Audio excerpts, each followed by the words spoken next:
Lorsque je revins au filet à l'heure fixée, l'officier de garde me fit entrer dans le salon des aides-de-camp. Nous voilà l'embarras. Je n'en connaissais aucun. On écharpe leur apprenait que j'étais un nouveau camarade, mais ce qu'un d'eux ne vint à moi. Ils se communiquaient leurs observations, dirigeant sur ma personne des regards qui ne me paraissaient pas très bienveillants.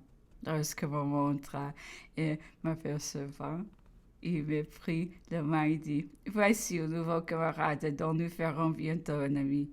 Au champ de bataille, mon maintien sera moins ici qu'ici, lui a-t-il jeté timidement.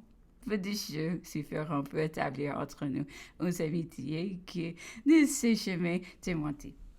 Les aides-de-camp du général en chef étaient alors au nombre de 8 Murat, qui venait d'être nommé général de brigade. Ne comptait plus parmi eux. Le premier était le colonel Junot, depuis duc de Vendée. Il était né en Bourgogne et s'était engagé comme simple soldat dans une compagnie de canonniers volontaires de son département au siège de Toulon. Il s'est fait admirer par une traite d'intrépidité qui s'est peu renouvelée depuis. La fameuse redoute des Saint-Culottes qui défendait les Anglais était battue depuis plusieurs heures, mais ce feu nous faisions beaucoup de mal. Le général Bonaparte ordonne à un bataillon de relever à l'assaut.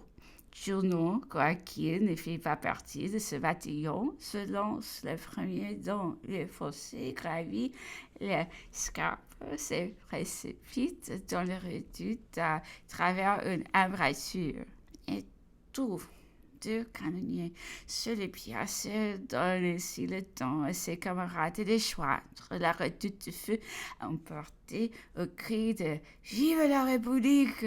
Le général Bonaparte le donna, sachant. Et comme il avait une écriture nette et rapide, il s'en servit comme secrétaire pendant toute cette campagne. Quand je l'ai vu la première fois, il était colonel et venait d'être blessé à la bataille de Castiglione.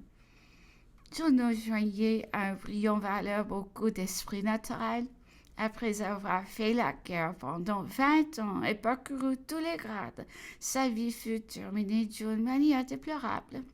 Les fois qu'il éprouva dans la campagne, de Russie jeta du désordre dans ses facultés mentales. L'infortuné vint mourir près de son père. La raison lui revint à ces derniers moments.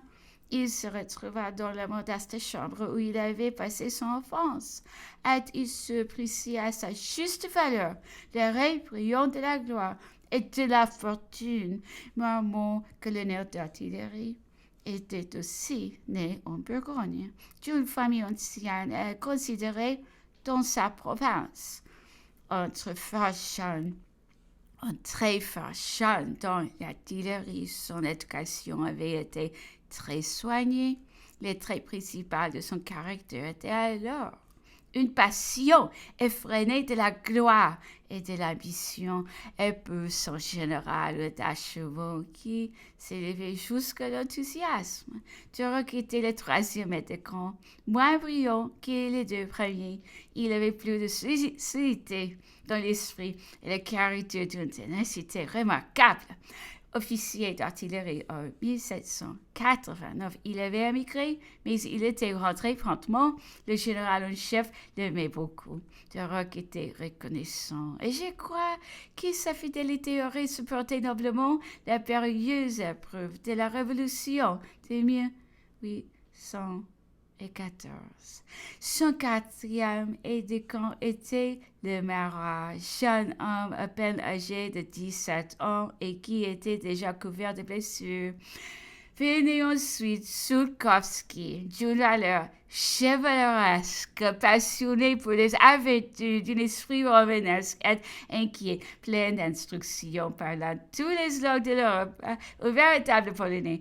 Il était à peine sorti de l'enfance et qu'il combattait pour la liberté de sa patrie. blessé au siège de Varsovie, forcé de fuir, il vint en France. Bientôt, il faut envoyer à Constantinople, après la mission de Skirk, notre ambassadeur.